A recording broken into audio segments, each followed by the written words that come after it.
Hello and welcome. These are horse racing selections for Wednesday, the 30th of October. I am Callum and I'm hoping you are all very, very well. Alright, I had Tuesday of no vids, so we will have to do a review of Monday, which obviously won't take very long, will it? As it hasn't been the last few weeks. And then I'll get into Wednesdays. It's an £11 channel investment with 4 at Kempton, 1 at Dundalk, but I've done it as a Yankee and 1 single on its own. So you can make your own choices about how you might want to play or not play any of the selections. The channel stake, I've done it as 4 horses in handicaps in the Yankee, and then a separate one that's in a novice at Kempton on its own at a big price. That's what I'm going to do. Also, tips the league, not quite there.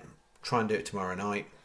But it was an interesting week by the look of it last week. There was quite a few people making a few errors. So that's sort of made it a bit more complicated for Stephen Knight. And I know it's not Thursday Night Ramble night, but there was something I was going to talk about around observations to do with betting market activity and unusual betting market activity. So I'm just sort of going to give you a bit of a musing on that. A couple of things specific, and give specific examples from Tuesday. So what did we do Monday? We started the week with nothing. Short story was all the Galway horses weren't very good, and the Newcastle horse ran with credit and was second. So one place, nothing else, and we did that. That got well backed in, but didn't do anything. That got backed in, but didn't do anything, and Weddell C.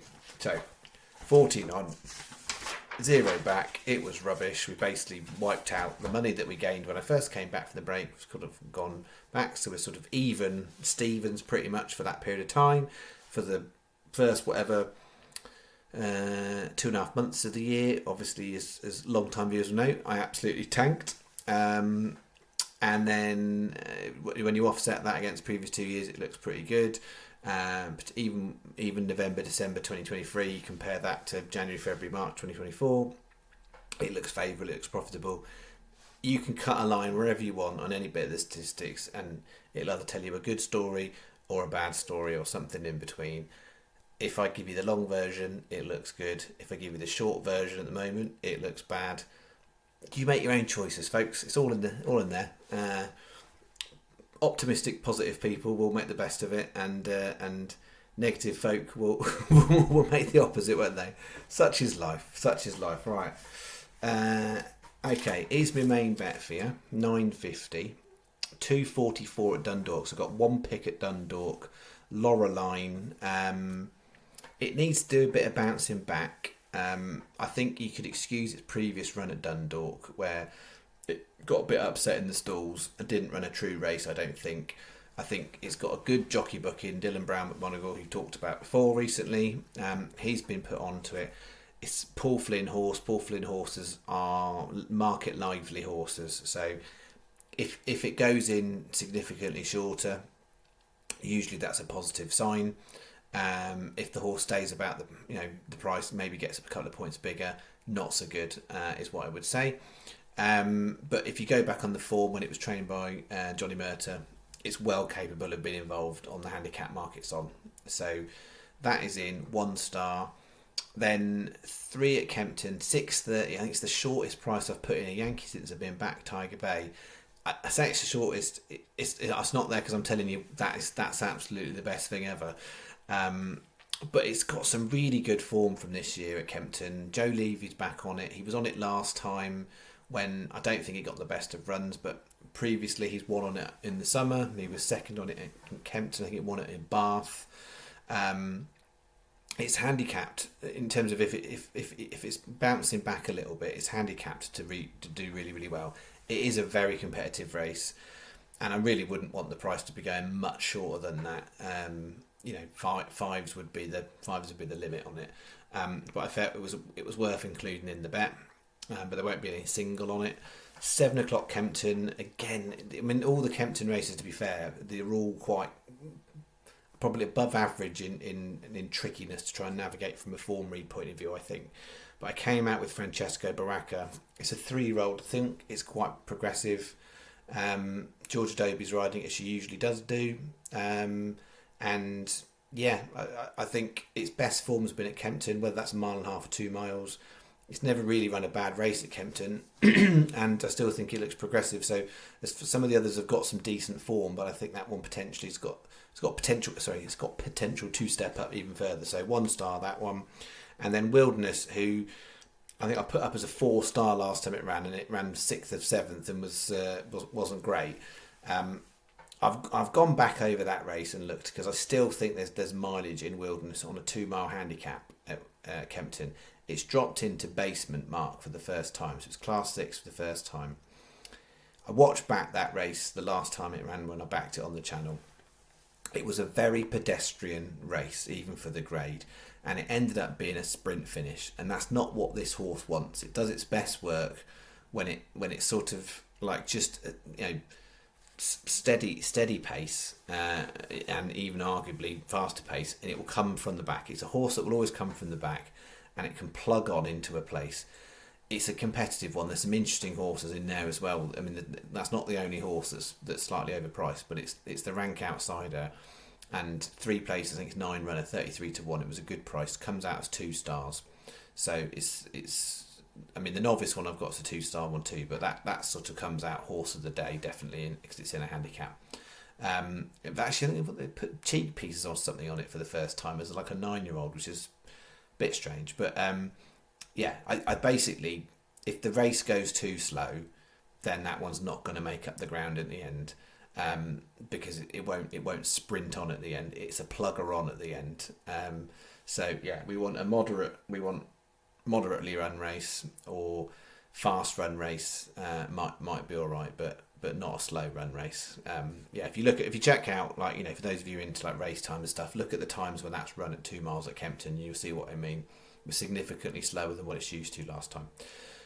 That's in 25p each way Yankee, a £1 win single on Loreline, and we've got 275p each way singles on Francesco Baracca and Wilderness. 950 is the bet. The best 5 bookmakers: 365 Paddy, Sky, Unibet, Betfred. They're the best 5 because you get 4 on both of those. I think Anomaly would be 888 at 4 on that one. So if you do like an each way bet and 888 is an account, I think you can get 4 on that one. That's what Odds Checker seemed to say. Haven't checked it myself. And then if you haven't got one of those 5, Betfair, Betway, you'd be able to get 4 on one of those and not the other. So 950. And then the one I've left it out, the Yankee, because it's tricky race. It's 13, 14 runners in this novice race, and a lot of them haven't run before. Of the ones that had, outside of the one that I think is currently market favourite, I felt like this one was the one that had slightly more potential to progress. Patagonia Girl. It's Harry Palmer? No, Henry Palmer? I'm having a mind blank. Palmer.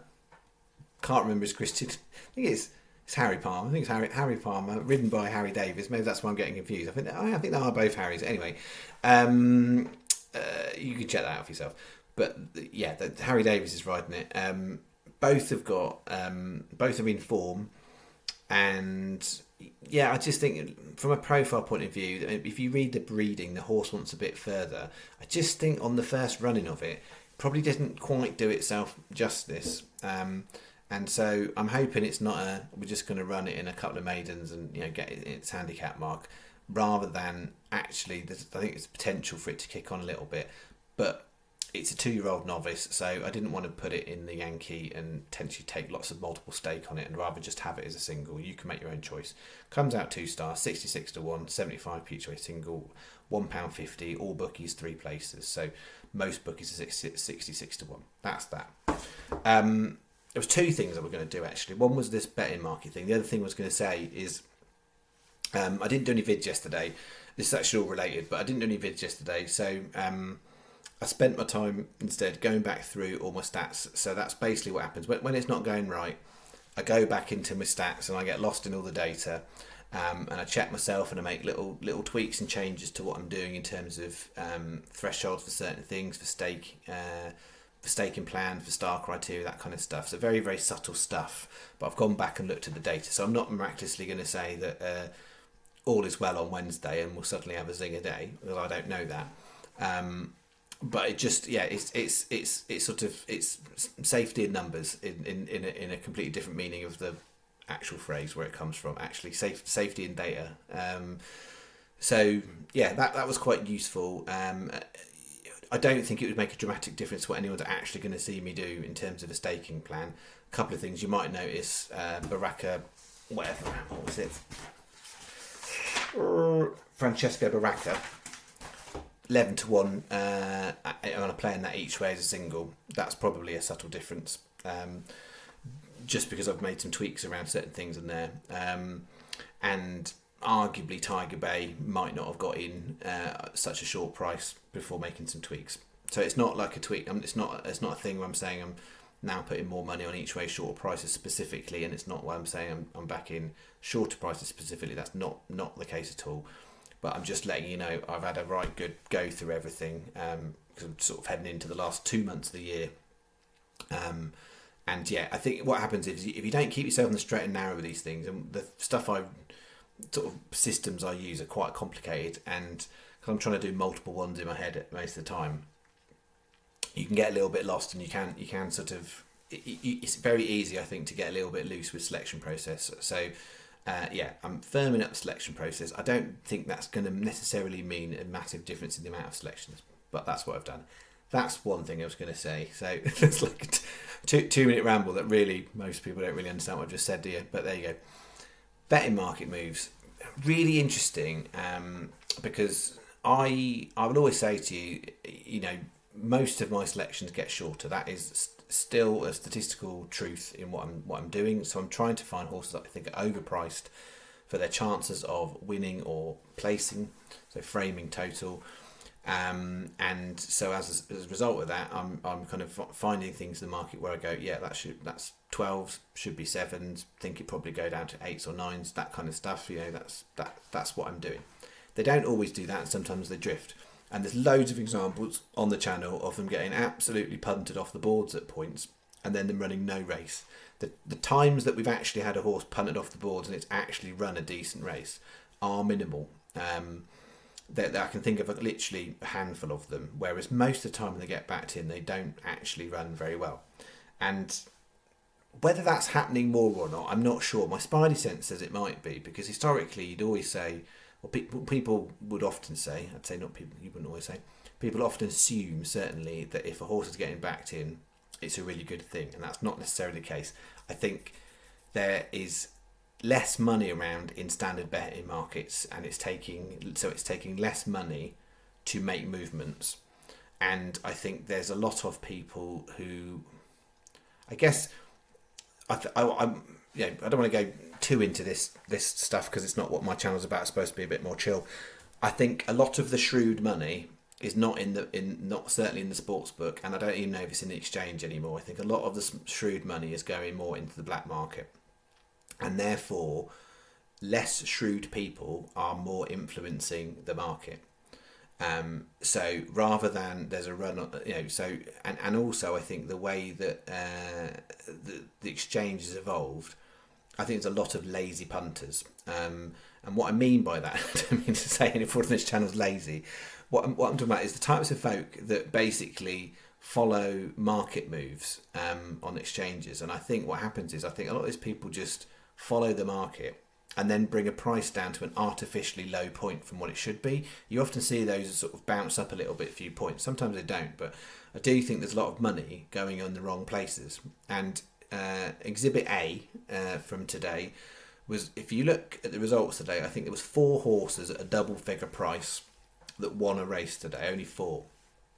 And one of them was in, I think it was like a 2-year-old nursery or something like that.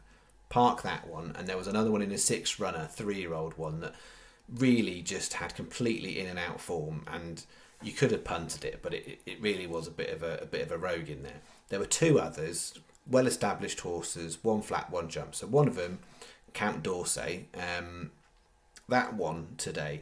Now that race, the 3:22 at Catterick, I think it was, was the only race I actually put any money on today, my own personal money. So I did a little play on some forecast and tricast in that race. It was the only bet I had. And one of the horses I had was Count D'Orsay, and I also had a couple of others that sadly weren't in the second or third positionings in the race. So I didn't get any money back for my wages today.